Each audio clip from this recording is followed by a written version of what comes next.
Okay, this is the home status page. We have three panels. One to show the home status, so the temperature inside the house, the humidity inside, its light level, and if anybody's in. We have the outside panel, so it's the weather report, so how hot is it outside, what's the humidity, what's the forecast like. And this panel is where we have three models to predict the future alignments of the property given the past data collected via the sensor. So the temperature here is a regressive model. It will look for relationships between attributes to come up with a weighting system where an algorithm is used to come up with this numeric value of how hot it think it will be. It's based off the rate of change of temperature in a profile of a certain room. That's the idea of the model. The humidity is the same, but obviously using the humidity data. Occupancy and is done using the naive Bayes algorithm, coming up with a probability of when they're going to be in at this certain time of day. So if it's a Monday or a Saturday, they'll provide different possibilities, or if they're going to be in or not. At the bottom here we can see the sensor is active, which means it's pushing data into the database every 5 minutes, and also a reset button which should send an SSH execute request to reset the sensor just in case there's any bugs, and also the last updated timestamp, because the page automatically refreshes on its own, so this is just to let you know when it was last updated. Let's move on to the settings page.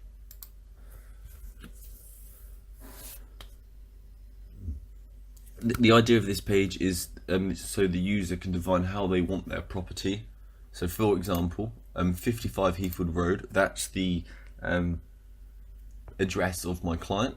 They want the house to aim to be 18 degrees Celsius, and they aim for 70% humidity, and they want it to be bright in the house.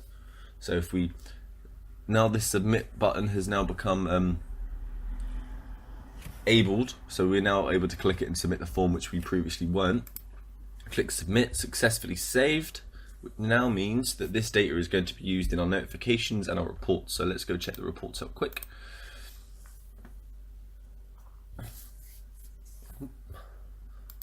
Let's choose a date where I was collecting data. Let's check the temperature on this date. So a couple of weeks ago, this is the format. The blue is the inside temperature of the home, so we can see that it's been over our target, which is this solid green line, and the outside temperature is this red line. So we have been consistently above target here, and we can see that we were reaching our target here, which this is probably an indication of overuse of energy, as the outside temperature was relatively low, but here we were relatively high, way over our target. This can also be done for the humidity values as well, as you can see here. The page also has panning and zoom, as you can see, and that's just reset by the click of this button, and we get the graph back to how it was. Let's check the charts page.